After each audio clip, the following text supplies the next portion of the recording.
Ikalawang kabanata. Ang kasalan sa Kana. Pagkalipas ng 2 araw, may ginanap na kasalan sa bayan ng Kana na sakop ng Galilea. Naroon ang ina ni Jesus. Inimbita rin si Jesus at ang mga tagasunod niya.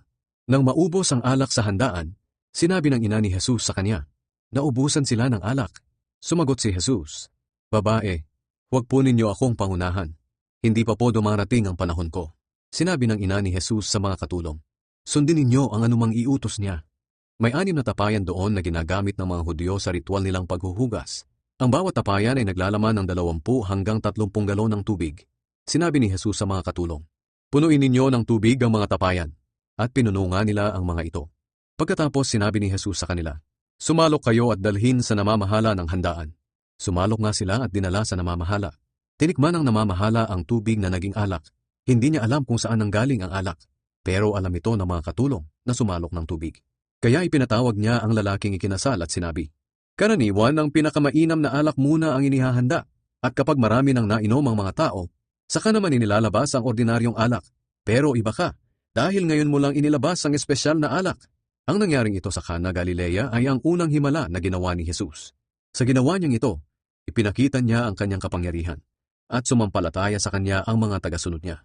Pagkatapos ng kasalan, pumunta si Jesus sa Capernaum, kasama ang kanyang ina, mga kapatid, at mga tagasunod. Nanatili sila roon ng ilang araw. Ang pagmamalasakit ni Jesus sa templo. Malapit na noon ang pista ng mga Hudyo na tinatawag na Pista ng Paglampas ng Anghel. Kaya pumunta si Jesus sa Jerusalem. Nakita niya roon sa templo ang mga nagtitinda ng mga baka, tupa at mga kalapati. Nakita rin niya ang mga nagpapalit ng pera ng mga dayuhan sa kanilang mga mesa. Kaya gumawa siya ng panghagupit na lubid at itinaboy niya palabas ng templo ang mga baka at tupa. Ikinalat niya ang mga pera ng mga nagpapalit at itinaob ang mga mesa nila. Sinabi ni Jesus sa mga nagtitinda ng mga kalapati, "Alisin ninyo ang mga iyan. Huwag ninyong gawing palengke ang bahay ng aking ama."